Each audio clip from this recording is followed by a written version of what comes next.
देख रहे हैं न्यूज फॉर नेशन। मैं हूं जागृति शर्मा आपके साथ। पटना का जेपी गंगा पथ अब सिर्फ सुपर फास्ट सड़क परियोजनाओं तक ही सीमित नहीं रहेगा, बल्कि आने वाले समय में ऐतिहासिक विरासत, सांस्कृतिक पहचान और आधुनिक शहरी सौंदर्य का एक बड़ा केंद्र बनने जा रहा है। आपको बता दें कि पटना का जेपी गंगा पथ की जो सूरत है वो पूरी तरह बदलने वाली है। क्या है ये पूरी खबर, आइए आपको जरा विस्तार से बताते हैं। गंगा के किनारे पटना की सूरत बदलने की दिशा में कई महत्वाकांक्षी परियोजनाओं पर एक साथ काम शुरू होने जा रहा है। इसमें लोकनायक जयप्रकाश नारायण का भव्य समाधि स्थल, waste to wonder theme park और गंगा पथ समग्र उद्यान प्रमुख है।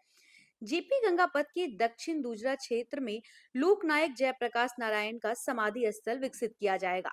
यह स्थल देश रत्न डॉक्टर राजेंद्र प्रसाद के समाधि स्थल के समीप बनेगा।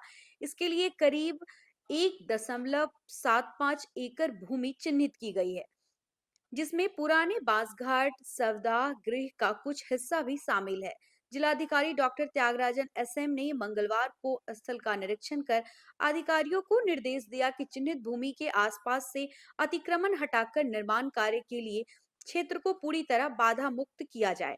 प्रशासन का उद्देश्य है कि यह समाधि स्थल केवल श्रद्धांजलि का केंद्र न रहकर युवाओं और आने वाली पीढ़ियों को लोकनायक जेपी के विचारों, संघर्ष और लोकतांत्रिक मूल्यों से जोड़ने का प्रतीक बने। इसी क्रम में बासघाट के पास जेपी गंगापथ और डॉक्टर राजेंद्र प्रसाद की समाधि स्थल के बीच लगभग 10 एकड़ भूमि पर एक अनोखा waste to wonder theme park विकसित किया जाएगा। इस पार्क की खासियत यह होगी कि यहाँ बेकार पड़े लोहे, कबाड़ और अनुपयोगी वस्तुओं से कलात्मक संरचनाएं तैयार की जाएगी। इन संरचनाओं के माध्यम से बिहार के गौरवशाली इतिहास और महान विभूतियों की प्रेरक गाथाएं जीवंत रूप से प्रस्तुत की जाएंगी।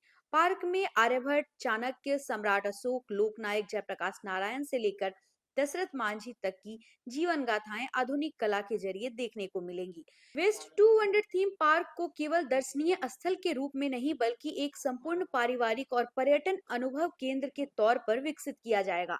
यहाँ पर्यटकों के लिए खाने पीने की सुविधाएं, बच्चों के लिए खेल का मैदान, खुली हरी जगह और बैठने की व्यवस्था होगी, ताकि यह स्थान पटना के प्रमुख पर्यटन स्थलों में शुमार हो सके।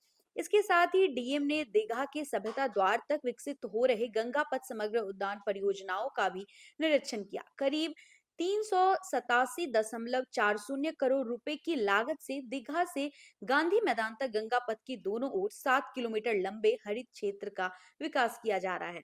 वही 12.38 करोड़ रुपए की लागत से सभ्यता द्वार से कलेक्टेरिएट घाट तक 450 मीटर लंबा और 4.5 मीटर चौड़ा मॉर्निंग वॉक और ट्रैकिंग पथ बनाया जाएगा, जिससे मॉर्निंग वॉक करने वाले पर्यटकों और छठ महापर्व के दौरान श्रद्धालुओं को बड़ी सुविधा मिलेगी। शहरी ढांचे में सुधार के तहत पटना हाट के निर्माण के लिए आयुक्त कार्यालय के सामने स्थित डीएसपी ट्रैफिक कार्यालय को दूसरी जगह शिफ्ट करने का निर्णय लिया गया है। साथ ही ड्रेनेज चैनल और अन्य शहरी समस्याओं के समाधान के लिए भी अधिकारियों को दिशा निर्देश दिए गए हैं। जेपी का समाधि स्थल, waste to wonder theme park और गंगा पथ समग्र उद्यान, ये सभी परियोजनाएं मिलकर गंगा तट को एक नई पहचान देगी। आने वाले समय में यह इलाका न सिर्फ श्रद्धा और समृद्धि का केंद्र बनेगा, बल्कि पटना की सांस्कृतिक, पर्यटन और शहरी विकास के नक्शे पर एक नई चमक भी जोड़ देगा।